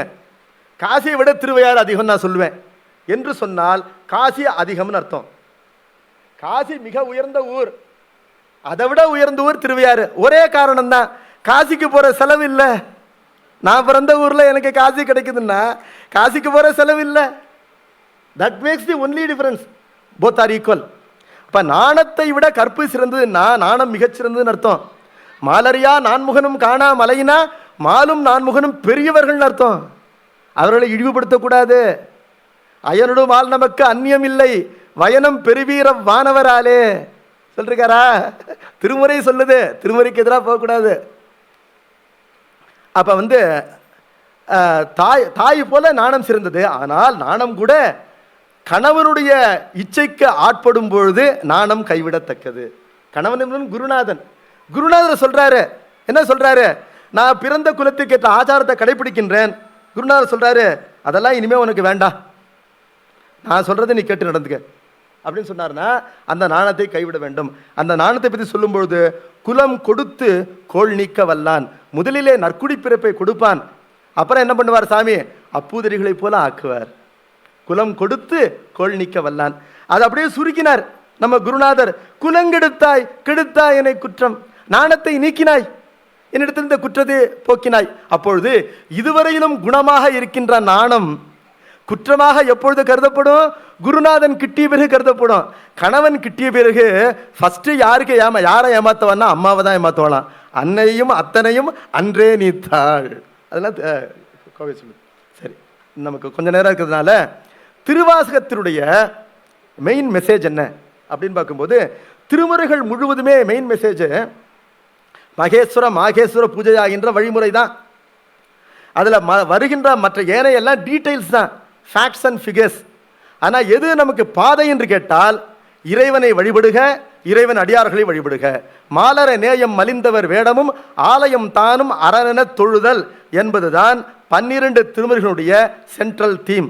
வேதங்களுக்கும் அதுதான் தீம். வேத உள்ளுரையாவன விரிபுனல் வேணி நாதர் தம்மையும் அவர் அடியாரையும் நயந்து பாதம் அர்ச்சனை புரிவதும் பணிவதும் என்றே காதலாரவை இரண்டுமே செய்கிறது உடையார் யார் என்று கேட்டால் நீலநக்க நாயனார். இப்பொழுது திருவாசகம் என்ன சொல்லுது, அன்பிற்கு இலக்கணம் வகுக்கின்றது. அன்பிற்கு 2 தலையாய இலக்கணங்களே திருவாசகம் சொன்னது. முதல் இலக்கணம் என்னன்னா, அன்பு உடையவர் தன்னுடைய அன்பு இன்மையை உணர்வார். நான் எவ்வளவு செஞ்சேன், அதுக்கெல்லாம் ஒன்றும் ரெசிப்ரோகேஷனே இல்லை, ஒரு கன்சிடரேஷனே இல்லை அப்படின்னு சொன்னால் நாம் அன்பு செய்யவில்லை, நாம் ஒரு மெர்ச்சாண்டிஸ் தான் பண்ணியிருக்கிறோம், நம்ம ஒரு வியாபாரி. அன்பு உடைமை என்பதே அன்பின்மையை உணர்வது தான். எங்களுக்கு அன்பே இல்லை, எந்த மனைவி என்ன கல்யாணம் பண்ணிக்கிட்டு எங்கள் வீட்டுக்காரர் கஷ்டப்படுறார், அவர் நல்லாவே இருந்திருக்கலாம் அப்படின்னு சொல்கிறாங்களோ அவங்க அன்பானவங்க.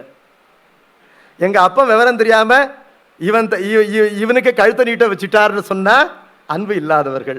அன்பு உடைமை என்பது யாண்டும் தன் அன்பு இன்மையை உணரும். அது திருவாசகம் எங்க சொல்லுதுன்னா, நான் தனக்கு அன்பின்மை நானும் தானும் அறிவோம், தான் என்னை ஆட்கொண்டது எல்லாரும் தாம் அறிவார். தன்னுடைய அன்பின்மையை மட்டும் அவர் எக்ஸ்பிரஸ் பண்ணல, தலைவனுடைய தலைமைப்பாட்டையும் சொல்றார். தலைவன் என்பவன் வண்ணானுக்கு வண்ணாத்தி மேல ஆசை, வண்ணாத்திக்கு கழுத மேல ஆசை என்பதிலேயே வாழ்க்கை முடிந்து விட்டது. வண்ணானுக்கு வண்ணாத்தி மேல ஆசை, ஆனா வண்ணாத்திக்கு கழுத மேல ஆசை. என்ன காரணம்னா, கழுத கூட தான் நிறைய நேரம் ஸ்பெண்ட் பண்றா. நாமெல்லாம் கழுதையாகின்ற உலகத்திற்கு கூட தான் ரொம்ப நேரம் ஸ்பெண்ட் பண்றோம். அதனால நமக்கு உலகப்பற்று தான் அதிகமா இருக்கு. கடவுள் கூட ஸ்பெண்ட் பண்றது குறைச்சலா இருக்கு. அப்ப இதுக்கு என்ன சொல்யூஷன் கேட்டா, கடவுள் கூட ஸ்பெண்ட் பண்ற டயத்தை இன்க்ரீஸ் பண்றது தான் ஒரே டோஸ் மருந்து, அதுதான் என்று பார்க்கின்றோம். அப்ப இந்த பான்மை வழக்கிலேயே அதற்கான விடையும் இருக்கின்றது. அதை தான் திருமுறைகள் காட்டுகின்றன. இப்பொழுது தலைவன் என்னுடைய அன்பின்மையை பிறருக்கு உணர்த்தாது என்னை ஆட்கொண்டான். நான் தனக்கு அன்பின்மை நானும் தானும் அறிவோம், தான் என்னை ஆட்கொண்டது எல்லாரும் தாம் அறிவார். சரி, இப்ப இன்னொரு இலக்கணம் என்னன்னு கேட்டா, அன்பிற்கு இலக்கான பொருளிடத்திலே எஞ்ஞான்றும் எந்த வகையாலும் குற்றங்காணாதிருத்தல். சாமிகிட்ட தப்பு கண்டுபிடிக்கவே கூடாது. சில நேரங்களில் அன்பு மிகுதியினால நெருக்கி உரைக்கலாம், அதெல்லாம் கலவியிடத்து ஊடுதல் அன்பின்மை அன்று. அன்பின்மை என்பது உண்மையாகவே குற்றங்காணுதல். இவர் என்ன சொல்றாரு, திருப்பெருந்துறை பெருமான் பிரிந்திருக்கிறான், கைப்புண்ணுக்கு கண்ணாடி தேவையில்லை. அவர் என்ன சொல்லிட்டாரு, தில்லைக்கு வான்னு சொல்லிட்டு அடியார் கூட்டத்தோட ஐயா சொன்ன மாதிரி வாஷிங்டன் டிசிக்கு போற மாதிரி போயிட்டார். மறைந்து போய்விட்டார். மறைந்து போனவர் என்னை மறந்து போனாரோ என்ற அன்பு உள்ள வாடுகின்றது. நினைக்கின்ற நினைப்பெல்லாம் உரையாயோ நிகழ்வண்டே, சுனைக்குவளை மலர்கண்ணால் சொல் தூதாய் சோர்வாளோ. அப்பர் பெருமான் சாமி என்ன நினைச்சிட்டு இருக்கிறாரோ, அவர் என்னை சமணமாகின்ற அந்த படுகுடியிலிருந்து காப்பாற்றி என்னை கைப்பிடித்து தூக்கினாரே, அவர் கை தீண்ட பெற்ற காரணத்தினாலே அந்த மெய்யுற பொருந்தியதாக கருதி அவனே என் தலைவன் என்று நான் இங்கு இருக்கின்றேன். ஆனால் தலைவனுக்கோ உயிர்கள் பல, தலைவன் தானே ஒருவன், அவன் என்னை நினைத்து கொண்டிருக்கிறான்னு தெரியலையே. நினைக்கின்ற நினைப்பெல்லாம் உரையாயோ, திருப்பணம் பழந்தக்கராகப்பன் பதிகம் அப்படின்னு பார்க்குறோம். அப்ப கடவுள்கிட்ட குத்தம் சொல்லிடலாமே. கடவுள் உன்னை செம்மையாக ஆட்கொண்டு செம்மையாக கைவிட்டார். ஆட்கொண்டதும் செம்மையாக ஆட்கொண்டார், கைவிட்டதும் செம்மையாக கைவிட்டார். செஞ்சவே ஆண்டாய், நல்லா தாயா கல்யாணம் பண்ணிக்கிட்ட, 4 நாள் கல்யாணம், 4000 பேருக்கு சாப்பாடு, யாரும் மறைக்க முடியாது மறுக்க முடியாது நீ என்ன கல்யாணம் பண்ணிக்கிட்டத. மதுரையில் அத்தனை பேரும் அடி வாங்கின பிறகு யாரால மறுக்க முடியும்? உண்மைதானே ஐயா? ஆவணி மூல வீதி என்ன, அத்தனை பேரும் அடி வாங்கின பிறகு கல்யாணம் ஆனதை மறுக்க முடியுமா? ஆனால் பிரிவு என்ற ஒன்று உண்டாகி இருக்கின்றதே, கைப்புண்ணுக்கு கண்ணாடி தேவையில்லையே. அந்த பிரிவுக்கு காரணம் யார்? அன்பு இழந்து விட்டானா, அன்பினை கைவிடுத்தானான்னு கேட்டா, அவன் அன்பு செய்ததை கருதினால் அப்படி அன்பு செய்கிறவன் அன்பில்லாதவனாக ஆக மாட்டான். நல்லா கவனிங்க, அப்படி அன்பு செய்கின்ற கடவுள். எப்படி? இந்த உலகத்திலே யார் என்மாட்டு செய்த அன்பினை போல 1000 கோடி மடங்கு அப்படி அன்பு செய்கின்ற கடவுள். அன்பில்லாதவனா ஆகிவிட்டான் எப்படி சொல்ல முடியும்? அன்பையே வடிவமாக கொண்டிருக்கின்ற கடவுள். அந்த அன்பினால் தீண்ட பெற்றால் இன்பமே வடிவமாக நம்மை ஆக்குகின்ற கடவுள். ஆனந்த கூத்தன் அருள்வரில் நாம் அவ்வனமே ஆனந்தமாகி நின்ற ஆடாமோ தோணோக்கம் என்று நம்மை அன்பு வடிவமாக இன்ப வடிவமாக ஆக்கின்ற கடவுள். கண்ணப்பன் பார்ப்பதற்கு முன்பாக கண்ணப்பனை கருணை கண் கொண்டு பார்த்த கடவுள். கண்ணப்பனின் இடுக்கண் தீர்த்த கடவுள். நில்லு கண்ணப்பான்னு சொல்லி கண்ணப்பனின் இடுக்கண் தீர்த்த கடவுள். அந்த அன்பே வடிவாக இந்த கடவுள் அன்பினை கைவிட்டான் என்று சொல்ல முடியாது. பிரிவு நேர்ந்திருக்கின்றது அப்படின்னு சொன்னா, பாவியேன் செய்த பாவம் வினையன் போல் உடையார் பிறர் ஆர் உடையான் அடிநாயேனை திணையின் பாகமும் பிரிவது திருக்குறிப்பன்று. திணை என்பது ஒரு சின்ன தானியம், கடுகு விட சின்னது. அதையும் 100 உடைச்சா எப்படி இருக்கும்? சிறு பாகம். திணையின் பாகமும் பிரிவது திருக்குறிப்பன்று. அப்படி ஏன் பிரிஞ்சிருக்க அப்படின்னு கேட்டா, பிரிந்ததை போல அவன் நடிக்கின்றான். திருவார் பெருந்துரை செல்வனாகி கருவார் ஜோதியர் கறந்த கள்ளம். அவன் ஒரு மாயாவி, அவன் ஒரு போக்கிரி, அவன் விளையாட்டையே இயல்பாக கொண்டவன். ஏன்னா படைத்தும் காத்தும் அழித்தும் கறந்தும் விளையாடுகின்ற பெருமான். அதனால அவனுக்கு இது ஒரு விளையாட்டு. திருப்பெருந்துறையிலே கைவிட்டதை போல அவன் ஏமாற்றினான். ஆனால் அதற்கு நான் இலக்காகியதற்கு காரணம் என் தீவினை வினையன் போல் உடையார் பிறரார் அப்படின்னு சொன்னார் இல்லையா? இதுதான் இயற்பட மொழிதல் என்ற துறை. நம்ம பார்க்கிறோம், பரத்தையர் பிரிவு. நிஜமாவே தலைவன் என்ன பண்றான்? களவிலே எந்த ஒரு பெண்ணை மிகவும் அன்பு காட்டி மணந்து கொண்டானோ அவளை விட்டு பிரிந்து விட்டான். அது இன்னொரு பெண் காரணமாக பிரிந்து விட்டான்.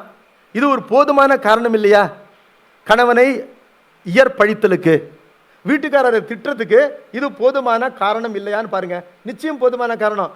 அந்த நிலையில் கூட பாணரோ ஏனையோரோ தோழியோ அந்த தலைவனை இயற்பழிக்கும் பொழுது தலைவி முனைந்து இயற்பட மொழிகின்றாள் என்பதுதான் பேணொணாத பெருந்துரை பெரும் தோணி. சாதாரண மார்க்கம் இல்லது. என்ன சொல்றா? அஞ்சார் புறம் செற்ற சிற்றம்பலவர் அந்தன் கையிலே மஞ்சார் புனத்தன்று மாந்தழை ஏந்தி வந்தார்.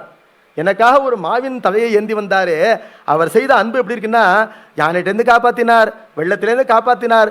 இந்த உடம்பிலே உயிர் வாழ்வதற்கே அவர் தான் காரணம். உயிர் வாழாவிட்டால் இன்பமும் இல்லை துன்பமும் இல்லை. அப்பொழுது மெய்தீண்டி அவனை விட ஒரு தலைவன் உண்டா? அவனை பற்றி நீங்கள் சொல்கிறதெல்லாம் நான் நம்ப மாட்டேன். என்ன காரணம்னா, physical distance is no distance. அவனை யான் மறவா வண்ணம் என் நெஞ்சிலே அவன் தன்னை இருவினான், நிறுத்தினான். அவர் என் நெஞ்சார் விளக்கினும் நீங்கார். நான் அவனை என் நெஞ்சத்திலிருந்து போன்னு சொன்னாலும் போக மாட்டேங்கிறானே. இந்த பெருங்கருணை இருக்கின்றதே, இமைப்பொழுதும் என் நெஞ்சில் நீங்காதான் என்பதற்கு என்ன பொருள்? நான் மறந்தாலும் அவன் என்னை மறவாது தன்னை என் நெஞ்சத்திலே இருத்திருக்கின்றான். அப்பொழுது தீவினை நம்முடையது. இப்போ முதுகு நம்ம கூடவே இருக்கு, போற இடத்துக்கெல்லாம் வருது. முதுகு அரிச்சாதான் தெரியுது, சொரிஞ்சுக்கிறோம். தலை வலி வந்தாதான் தலை இருக்குன்னு தெரியுது. போற இடத்துக்கெல்லாம் கழுத்து மேல தலை இருக்கத்தானே செய்யுது. காலில் குத்திண்டாதான் கால் வலிக்குது. எல்லா இடத்துக்கும் கால் தான் இட்டுக்கிட்டு போகுது. ஆனால் காலை மறந்து தானே வளரும். அப்படி கடவுளை மறந்து வாழறோம் என்பதனால என்றைக்குமே கடவுளை இயற்பழிக்க கூடாது. என்றைக்குமே தீவினை நம்முடையது, மறைப்பு என்பது நம்முடையது. ஆணவம் யாரை மறைச்சிருக்கு? நம்முடைய கண்ணை மறைச்சிருக்கு. எதுக்களாலும் எடுத்து மொழியாலும் மிக்கு சோதிக்க வேண்டா சுடர் விட்டுடன் எங்கள் ஜோதி என்ற தத்துவத்தின் அடிப்படையிலே திருவாசக நெறி என்பது என்னன்னு கேட்டா, இந்த தலைவியினுடைய நெறி என்று காட்டுகின்றார், விளக்குகின்றார். இன்னும் ஒரே ஒரு பாயிண்ட் மட்டும் சொல்லிட்டு முடிச்சிடுறேன். எல்லாரும் சொல்றாங்க முக்தி தருவது திருவாசகம்னு எல்லாரும் சொன்னாங்க. பகல் வேலை பொழுது தானே. நான் சொல்றேன், முக்தியை வேண்டக்கூட இல்லை திருவாசகம். அது அப்படி எப்படி கேட்டு போறோம்? அழுத பிள்ளை தானங்க பால் குடிக்கும். முக்தியை திருவாசகம் வேண்டக்கூட இல்லை என்னும் பொழுது அது முக்தியை எப்படி பெறும்? ஒரு மார்க்கெட்டில் போய் வாழைப்பழம் கொடுங்குறோம், வாழைப்பழம் கொடுக்குறான். வாழைப்பழத்தை கேட்காதவனுக்கு வாழைப்பழத்தை கொடுப்பானே? யானேதும் பிறப்பஞ்சேன், நான் பிறப்புக்கு தான் பயப்பட மாட்டேன், எத்தனை தடவை பிறந்துக்கிறேன்னு சொல்றாரு கட்ஸோட. அது மட்டும் இல்ல, பெருமானே இந்த பிறவியிலே முழுவதும் எனக்கு சாட்டிஸ்பாக்சன் இல்லை, அடுத்த பிறவியிலே பிறந்தது முதல் உனக்கு தொண்டு செய்ய வேண்டும் என்பதற்காக எனக்கு ஒரு நல்ல பிறவியை கொடு என்றே கேட்கின்றார். இந்த பிறவி நீள வேண்டும் என்று கேட்கின்றார் அப்பர் பெருமான். இன்னும் பாலிக்குமோ இப்பிறவியே, இன்னொரு பிறவி வேண்டும் கேட்கிறார். மனித பிறவியும் வேண்டுவதே என்பதை போல தவமே புரிந்திலன் தன்மலர் இட்டு முட்டாது இறைஞ்சேன் அவமே பிறந்த அறிவினையேன் உனக்கு அன்பருள்ளாம் சிவமே பெரும் திரு எய்திற்றிலேன் நின் திருவடிக்காம் பவமே அருளுகண்டாய். பவம் என்றால் பிறப்பு. உனக்கு ஆட்படுகின்ற முழுமையா ஆட்படுகின்ற ஒரு பிறவியை கொடு. அது கொடுக்காம நீ என்ன மோட்சத்தில் வச்சேன்னா அங்க இருக்கிற தாடியெல்லாம் என்ன முறைச்சு பார்ப்பான், எனக்கு எங்க மூஞ்சி வச்சுக்கிறதுன்னு தெரியாது, உனக்கு நான் ஆட்பட வேண்டும் என்று கேட்கிறார். அப்பொழுது பிறவாமையை கேட்கின்ற நூல் எது அப்படின்னு கேட்டா திருக்கோவையார் தான். திருக்கோவையார் தான் நம்முடைய குருநாதருக்கு பிறவாமையை அளித்தது, முக்தி பெற்று அளித்தது. அதை 394 பாட்டில் 3 நிமிஷத்துல சொல்லி முடிக்கிறேன். கணவன் என்ன பண்றாரு, பரத்தையர் பிரிந்து வீட்டுக்கு வந்திருக்கிறாரு. வீட்டுக்காரிக்கு ரொம்ப கோபம். அந்த கோபம் என்பது அன்பின்மை இல்லைன்னு நான் சொல்லிட்டேன். அது ஊடுதல் என்பது பெண்ணுக்கு தர்மம். அதனால்தான் நீலகண்ட நாயனாருடைய மனைவியார் ஊடியதுனால அவரை குற்றம் கூற முடியாது. அது இலக்கணப்படி சரியா நடந்துட்டு இருக்காங்க அவங்க என்று பார்க்கிறோம். அப்பொழுது அந்த ஊடல் நீடுகின்றது. ஊடல் நீடின உடனே என்ன சமாதானம் பண்ணினாலும் அந்த அம்மா சமாதானம் மாதிரி தெரியல. அப்பொழுது ஒரே ஒரு வார்த்தை சொல்றாரு. என்ன சொல்றாரு, என்ன சிற்றம்பலவர் உய்யாதிருந்த என்னை உய்ய கொண்டார். அவர் உய்யக்கொண்ட அந்த தென்னம்பொதியில் இருக்கின்றதே பொதிகை மலை, அந்த இடத்துல நீதான் என்னை உன் அன்பினாலே கவர்ந்து இழுத்தாய் ஒரு சுனாமி போல. எனக்கும் உன்னிடம் அன்பு இருந்ததுனாலும் உனக்கு என்னிடம் அன்பு இருந்ததுனாலும் உன் அன்பு பெரியது, வாலிது, தூயது, ஆற்றல் மிக்க அன்புது என்ற காரணத்தினாலே உனக்கு நான் அடிமையானேன். இப்பொழுது அந்த அன்பினை நீ கைவிட்டிருப்பது போல் தோன்றுவதை நான் நம்ப மாட்டேன். இது ஓர் மாயத் தோற்றம். ஆகவே அந்த பெண் நீ இல்லை, களவிலே நான் புணர்ந்த பெண் வேறு, நீ அவளுடைய கலர் ஜெராக்ஸ், நீ அவள் என்று நான் நம்ப மாட்டேன் என்று கூறுகின்ற ஒரு பாடல். அந்த பாடலே நம்முடைய குருநாதருக்கு முக்தி பெற்றே அளித்தது. அந்த பாடலை சொல்லி முடிப்போம். திருந்தேன் உயனின்ற சிற்றம்பலவர் தென்னம்பொதியில் இருந்தேன் உயவந்து இணைமலர் கண்ணின் நோக்கு அருளி பெருந்தேன் என நெஞ்சு உக பிடித்தாண்ட நம் பெண் அமிழ்தம். பெண் இரட்டுற மொழிகளாக பல இடத்துல சொல்லியிருக்கிறார், தன்னையே சொல்லியிருக்கிறார் பல இடத்துல. பேராசிரியர் அதெல்லாம் விளக்கமா சொல்றாரு. பெண் அமிழ்தம் என்றால் ஒரு கூற்றிலே பெண்ணை கொண்ட அமிழ்தம் தில்லை கூத்த பெருமான். அவன் குருநாதனா வந்தபோது கூட அந்த பெண்ணமிழ்தத்தை உணர வல்லவர் இவர். அதனால்தான் சிவன் என யாரும் தேரினன் காண்க என்று சொல்றார். நானும் என் சிந்தையும் நாயகனுக்கு எவ்விடத்தோம் தானும் தன் தையலும் தாழ்சடையோ நாண்டினேல். அந்த தையலை வெளிப்பட கண்டமையினாலே சிவனென யானும் தேரினன் காண்க அவனென யாட்கொண்டு அருளினன் காண்க என்று சொல்றாரு. அவர் சொல்லும் பொழுது என்னை பிடித்தாண்ட நம் பெண்ணமிழ்தம் வருந்தேல் அது அன்று இது. களவிலே நமக்கு பெண்ணாகின்ற அமுதமாக இனித்த அந்த பெண் அல்லல் இவள். இதுவோ வருவதோர் வஞ்சனையே, இது ஒரு மாயத்தோற்றம். இவள் நம்மை வேண்டாம் என்று தள்ளுவதனால நாம் வருத்தப்பட வேண்டுவதில்லை, நம்முடைய உண்மையான பெண்ணை தேடுவோமாக என்று அவன் போகின்றான். அது என்ன பொருள்னா, பக்கத்தே உட்கார்ந்து எழுதிட்டு இருக்கிறாரு திருவாசகத்தையும் திருக்கோவையாரையும். ஒரு ஆனி மாதம் மகத்திற்கு முன்னாடிலே தில்லை அம்பலவாணர் அவரை பார்த்து சொல்றாரு, இவ்வளவு இப்போ கத்துன்னு கத்துறேன் ஐயா சோசோமி, திருவாசகத்தை அப்படி சொல்லிட்டாரு, நீ அது போதாதுன்னு திருக்கோவையார் என்கிட்ட கேட்டு வாங்கிட்டு இருக்க. 400 பாட்டில் முடிக்கணும், 394 பாட்டு வந்துருச்சு, இன்னும் நீ திருவடி தர மாட்டேங்கிறியே. இந்த தில்லைக்கு எத்தனை நாள் ஆகுது? திருநாளை போர் வந்த உடனே திருவடி கொடுத்தையே, தில்லைக்கு இந்த பாசறையில் தனியாக வாடிக்கிட்டு இருக்கிறேனே, வீதி சுற்றி வந்துட்டு இருக்கிறேனே, சாரட்சை பார்த்துட்டு இருக்கிறேனே, அர்த்தஜாம பால் பாயசம் வாங்கி சாப்பிட்டுட்டு இருக்கிறேனே, நீ பாசறைக்கு உலகம் உய்ய வேண்டும் என்று திருவெம்பாவையும் திருக்கோவையாரையும் எழுதி கொண்டது போதாது, எனக்கு திருவடி தர வேண்டாமா? அந்த ஆத்மநாதன் நீ இல்லை, நீ அவனுடைய கலர் ஜெராக்ஸ். பெண்ணமிழ்தமாகின்ற திருப்பெருந்தரி பெருமான் குருநாதன், அவன் தாயான தத்துவன். நீ பஞ்சகிருத்திய பராயணன், அரசாங்கம் ரோடு போட்டு தர மாதிரி, ஆனால் அவன் அருளே புரிகின்ற ஏக கிருத்திய பராயணன். நம்ம டிரைவர் மாதிரி, சேஃப் டிரைவர் மாதிரி. குருநாதன் ஒரு கிருத்தியம் தான் செய்கிறார், அருள் என்ற கிருத்தியம். அது நம்ம காரை டிரைவ் பண்ற டிரைவர் மாதிரி, ரோடு போட்டு தர கவர்மெண்ட் மாதிரி. நீ பஞ்சகிருத்திய பராயணன், உன்னிலம் அவன் எனக்கு சால சிறந்தவன், அவன் போல் உன்னை நினைத்து பாடிவிட்டேன், சாரி. பெருமான் பார்த்தார், நாளைக்கே உனக்கு திருவடி. நம பார்வதி பதையே ஹர ஹர மகாதேவா. சித் சபேஷா சிவசிதம்பரம் சீரார் பெருந்துரை நம் தேவனடி போற்றி, ஆராத இன்பம் அருளும் மலை போற்றி. திருச்சிற்றம்பலம்.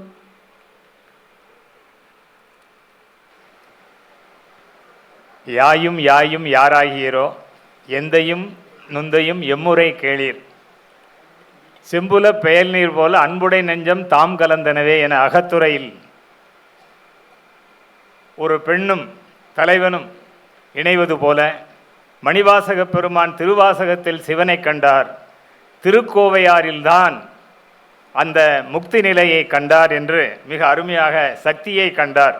ஆக திருக்கோவையார் சிவன் என்று சொன்னால், திருவாசகம் சிவன் என்று சொன்னால் திருக்கோவை சக்தி.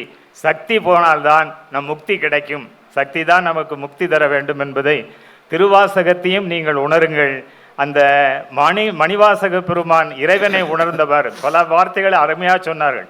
தாய் என்ற சொல், நாய் என்ற சொல் திருவாசகத்தில் பலமுறை பயின்று வருகிறது. ஆனால் நாய் என்ற சொல் திருக்கோவையாரில் ஒரு முறை வந்தாலும் பல பொருள்களை தந்து அந்த நாயை மேம்படுத்துகிறது என்ற எல்லாம் ஒரு நுட்பமான செய்திகள் எல்லாம் நமக்கு சொல்லி, அத்தகைய ஒரு நிலையை நீங்கள் அடைய வேண்டும் என்று சொன்னால் திருவாசகத்தை படித்த கையோடு திருக்கோவையாரையும் நீங்கள் படித்து பயனுறுங்கள் என்ற ஒரு நல்ல ஒரு செய்தியை நம்மிடையே வைத்து நம்ம திருக்கோவையாரை படிக்கலன்னா முக்தி கிடையாது. வார்னிங், ஸ்டாச்சுட்டரி வார்னிங் என்று சொல்லி அருமையாக அந்த திருக்கோவையாரை பாடின உடனே மறுநாளே அவரை அழைத்து கொண்டார் என்பதையெல்லாம் வெகு அருமையாக நமக்கு உணர்த்தி இருக்கின்றார் திரு சாம்பசிவஸ்ரீ ரமணனையா அவர்கள். அவர்களுக்கு இப்பொழுது அன்பு பரிசினை ஆண்ட அரசு உளவார திருப்பணிக்குழுவினுடைய பொறுப்பாளர் திரு நீலமேகம் ஐயா அவர்கள் அன்பு பரிசினை இன்றைய விழா குழுவினர் சார்பாக வழங்குகின்றார்கள். அதாவது திருக்கோவையாரை யாரும் அன்போடு படிக்கவில்லையோ, அது ஒரு ஹார்ட் நட் டு கிராக்குங்கிறதுனால பயப்படக்கூடாது. அந்த அன்பு இல்லைன்னா குருமொழி கொள்ளாச்சிடனாகின்ற குற்றத்தை புரிந்தோம் ஆவோம். நம்ம குருநாதருடைய மொழி தானே அது. அப்போ வீட்டுக்காரர் வீட்டுக்கு பிறந்த வீட்டுக்கு போகும்னு சொல்கிறது மட்டும் பிடிக்குது, இல்லை இங்கேயே கொஞ்ச நாள் இருந்துன்னு சொன்னால் பிடிக்கலங்கிற மாதிரி ஆகிடுமே. திருவாசம் படித்து திருக்கோவையார் வேணாம் புரியலன்னு சொன்னால் குருமொழி கொள்ளாச்சிடனாக இருக்கக்கூடாது என்பதில் சாமியே பாடி வாங்கின நூல், அதை விட அதுக்கு என்ன பெருமை வேணும்? நம்ம பார்வதி பதையே நம பார்வதி பதையே.